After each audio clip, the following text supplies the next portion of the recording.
pessoal, Liliana Maltagliati aqui de volta e agora então nós vamos mostrar o segundo vídeo dessa série de 3 vídeos sobre variações de angulação na colagem, onde nós vamos falar especificamente da diferença entre colagem zero e colagem passiva, ok?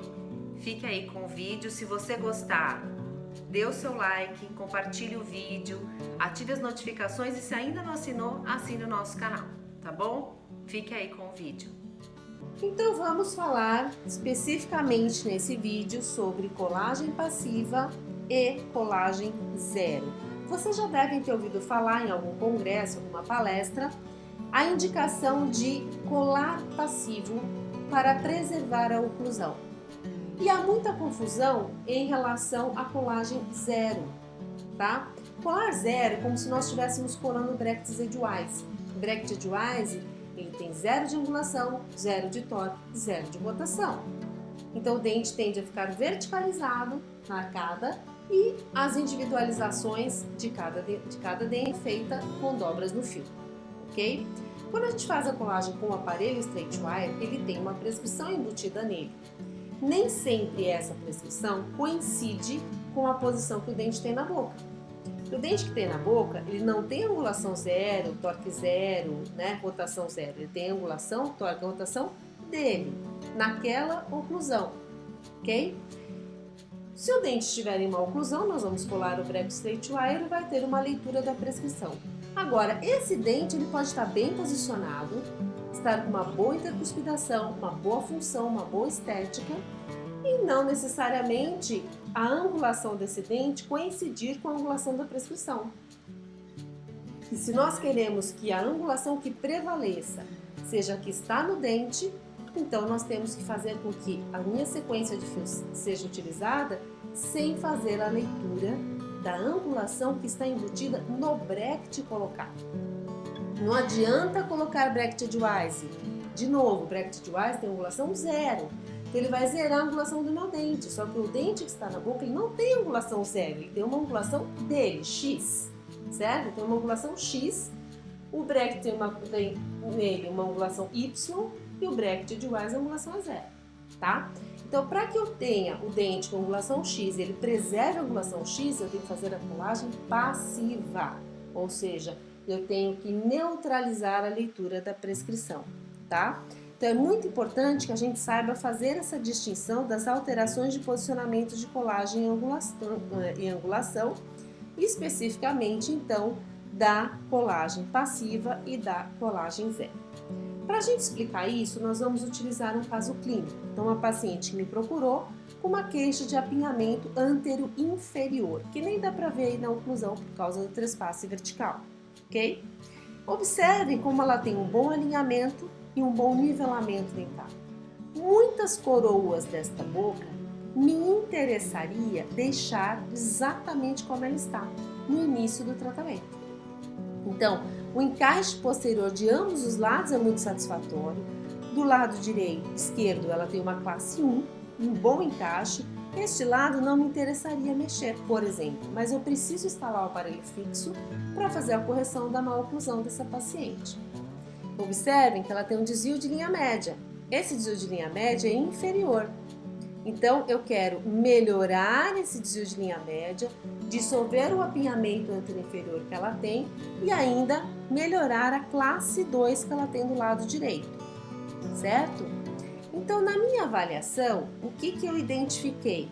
Eu identifiquei, e até é interessante a gente citar, que na classe 2 subdivisão, quando o erro é inferior, ou seja, tem a linha média superior coincidente, o arco superior está ok. Então, a classe 2 do lado direito, ela é feita por um desvio mandibular para a direita ou apenas um desvio dentário. E é interessante que quando tem esse desvio da mandíbula para um lado, teoricamente, eu teria que ter um espaço aqui, ó. Por exemplo, a distância dessa cúspide desse primeiro pré superior esquerdo até o primeiro pré inferior esquerdo. Existe esse espaço que é esse gap, ó, justamente porque a mandíbula está desviada para a direita. Na região do canino e do lateral, a gente não vê esse trespasse, certo? Porque geralmente é comum acontecer, quando a gente tem esse desvio, os dentes superiores, eles perdem torque. ou seja, o lateral fica com torque menos vestibular de coroa e o canino premolar acentua um torque lingual de coroa para diminuir esse trespasso horizontal e às vezes até dá uma sensação de falta de simetria do sorriso. Essa paciente tem isso muito suavemente, muito difícil até de perceber, mas existe aqui um torquezinho um pouco mais acentuado lingual de coroa do canino superior esquerdo em relação ao canino superior direito, tá? Se eu corrigir isso, ou seja, se eu diminuir o torque lingual de coroa desse canino, deixando ele um pouco mais verticalizado, e também do lateral, o que vai acontecer? Vai abrir um trespasse aqui. Esse trespasse que vai abrir aqui, ó, vai facilitar a desinclinação do canino inferior e do primeiro pré-inferior, ou seja, uma vestibularização de coroa desses dois dentes. Isso disponibiliza espaço nessa região que vai facilitar a correção do apinhamento e inclusive da correção do desvio de linha média, tá? Então, o que eu planejei para essa paciente foi reduzir o torque do 23 e do 22, deixar o 23 menos lingual e o 22 menos lingual também não, mais vestibular, mais próximo do normal. Com isso, disponibilizar espaço inferior para desinclinar o 33 e o 34, certo? E além disso, além desse espaço que eu vou disponibilizar aqui, levantar a mordida para permitir uma vestibularização, uma protrusão inferior na tentativa de correção do trespasso horizontal e da classe 2 do lado direito. Então, muito provavelmente, posteriormente, no fio mais calibroso superior, utilizando o arco superior como ancoragem, fazer um uso de elástico de classe 2 aí, para ter uma correção, uma melhora da classe 2 do lado direito, uma melhora do desvio da linha média inferior e a resolução do apinhamento anterior inferior, certo? Quando nós vamos avaliar a oclusão do lado direito, a gente observa que a classe 2 do molar, ela é muito menor do que a classe 2 do canino. Ou seja, no canino eu tenho uma meia classe 2 e no molar eu tenho um quarto de classe 2. E isso tem muito a ver com a posição, com o apinhamento que eu tenho aqui do canino inferior para o primeiro pré e com a angulação desse canino superior, além da angulação dos prés também. Só que, como ela tem um encaixe muito bom, principalmente dos primeiros molares e dos segundos prés, não me interessa mexer muito nessa oclusão. Mas o canino sim, eu posso desangular, deixar ele um pouco mais verticalizado, tá? Que vai facilitar o encaixe da classe 2 posteriormente, né? Da redução dessa classe 2, certo? Quando a gente avalia a panorâmica, a gente enxerga, consegue observar essa maior angulação do canino superior direito. Olha como a raiz dele está mais próxima do pré do que do lateral. Então é com essa angulação que nós vamos planejar mexer. Se eu vou planejar mexer, eu vou planejar perder a angulação desse canino. Então eu já começo a pensar no meu planejamento, como na posição do bracket desse dente eu posso provocar essa redução de angulação. Isso já é uma coisa, certo? Então este canino, por exemplo, eu não vou poder colar ele passivo de angulação, né? Eu vou poder colocar, por exemplo, uma angulação zero nele. Ou seja, colocar um bracket edgewise, ou colocar um outro bracket que, ou tirar a angulação dele, como nós ensinamos no vídeo anterior, para que ele fique com uma angulação reduzida. Uma outra dica que eu dou há muito tempo já para os meus alunos, isso já se espalhou e é uma dica muito legal, é quando você tem certeza que você quer que o canino fique com zero angulação, não é o caso dessa paciente, porque o canino dela é muito angulado. Então, se eu zerar totalmente, talvez não fique tão bom, sobre muito espaço entre o canino e o lateral. Mas, quando você tem certeza que você quer que a angulação fique zerada, você cola o bracket no primeiro pré-molar no canino. Porque o primeiro pré-molar, ele tem o mesmo torque do canino, porém a angulação dele é zero. Então, você pode colar bracket do 14 no 13, por exemplo. Não é o que nós vamos fazer nessa paciente, tá? Nessa paciente, nós vamos remover parte da angulação apenas. Então, eu quero que a raiz ou a paramesial, a coroa paradistal, e com isso, nós vamos modificar a angulação do canino, facilitando o ajuste da classe 2, né? A redução da classe 2. Porém, na região posterior, eu não quero mexer nessa oclusão. Ah, mas Liliana, será que você não poderia deixar o premolar mais em pezinho para ter um encaixe de classe 1? Poderia, mas se eu desangular o segundo pré, desangular o primeiro pré, desangular o canino, vai abrir espaço aqui. E depois eu vou ter dificuldade para fechar, porque a linha média superior está correta, né? Então é melhor, tem uma boa intercuspiração, tem uma boa função, não tem um comprometimento estético, deixa para melhorar apenas no canino e preserve a oclusão posterior, tá? Então, esses pré-molares, eles não estão com angulação zero. Ao contrário, eles estão com angulação aumentada. E eu acabei de dizer para vocês que a prescrição de pré-molar, a angulação é zero. Então, se eu colar normal, padrão, com longo eixo do bracket, longo eixo da coroa, eu vou verticalizar esses pré-molares, eu vou desarticular essa oclusão. Então, eu preciso colar passivo, certo? Então, a oclusão que eu quero preservar, eu preciso colar passivo de angulação. Então, o que é colagem passiva? É simplesmente uma colagem dos brackets desconsiderando a angulação que está incluída na prescrição. No caso dos premolares é 0, no caso do primeiro molar é mais 5 ou 0, tá? Então, eu vou querer colar de uma forma que eu desconsidere essa informação embutida dentro do bracket. Então, para isso, eu vou precisar posicionar os brackets de forma que, como se eu estivesse passando um fio 19 por 25 nele já.